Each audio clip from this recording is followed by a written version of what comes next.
Hello, welcome to the homework review for homework 3.2, forming reptiles with similar triangles. So this is just very similar, no pun intended, to what we did in class yesterday with rectangles, but today we use triangles to make larger similar shapes. So tonight's homework is very similar to what yesterday's homework was.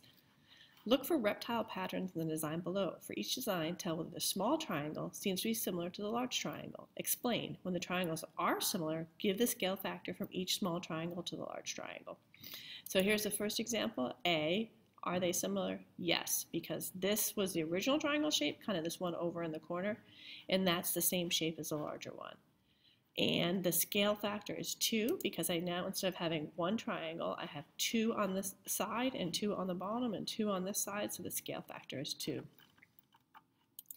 3, are these similar? No, because the original shape, while it was a right triangle, it looks more, it's just not divided upright. So the smaller triangles on the left and right corners are similar. These two are similar, but these two are not right here. So it's not similar, so there is no scale factor. Same thing with this one, it's not divvied upright, and there's only 3 in this case, so that's definitely not, because if it were divided upright, there'd be at least 4 triangles, and be a scale factor of 2, but it's not, because there's only 3 triangles, and none of them look the same. They all look completely different. We have a right triangle, a isosceles triangle, a scalene triangle, all in the same one, so there's no way that that one's a similar shape. D, yes, these are similar to the larger one. It's a right triangle. That's all right triangles. It's all divvied up right, so the scale factor is 2. Again, we have 2 on the side where we used to only have 1. That's how you can help with the scale factor. Moving on to the next problem. Draw and line segments that divide each of the polygons into 4 congruent polygons that are similar to the original polygon. So this was what we just talked about briefly at the very end of class. But the trick to making similar shapes out of a given shape is to just find the midpoints of each side and then connect those midpoints. So on this triangle, triangle A, the midpoints are here, here, and here. If you connect those midpoints, you get another triangle, so that's 4 triangles that is similar. Same here with this equilateral triangle.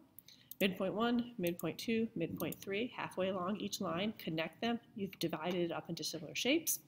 And the same trick works with rectangles. Midpoint, midpoint, midpoint, midpoint, connect them. I now have 4 similar rectangles to my original shape.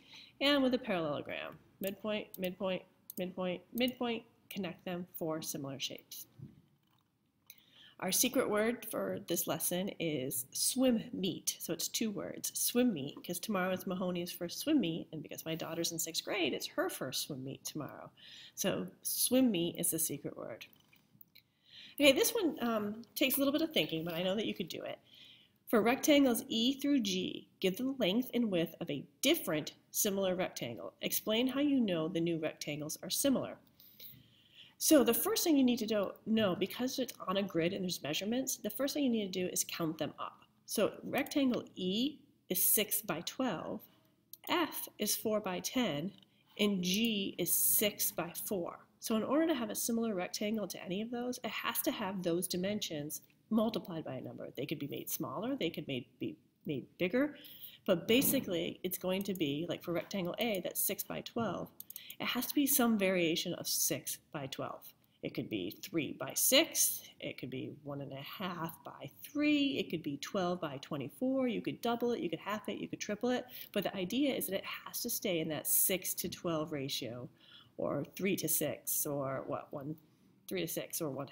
It's that basic idea, is that the size, the height is half the length, so you have to maintain that ratio in order for it to be similar. For a rectangle F, it's 4 by 10. So if you wanted to stay similar, again, it has to be some variation of 4 by 10. If you're going to double it, it'd be 8 by 20. If you're going to half it, it's going to be 2 by 5. It just has to be in that same dimensions of 4 by 10. Multiplied, both the 4 and 10 by the same number. And G is 6 by 4, or you can think about it as 4 by 6, but either way, you have to stay in that ratio, which is roughly, it's 2/3, right? It's a 2 to 3 ratio, so 4 to 6, what do we have, it's 12, or I should say the other way, 12 by 8, 24 by 16, half, 3 by 2. As long as you stay in that ratio, your rectangles will be similar. And then answering the scale factor depends by what you multiplied it by. So if you doubled it, your scale factor is 2. If you halved it, your scale Scale factor is 1/2. It could be whatever you multiplied both numbers by, the 4 by 10, the 6 by 4, the 6 by 12, whatever you multiply that number by is your scale factor. And that's it for this homework. Thanks for watching. Bye.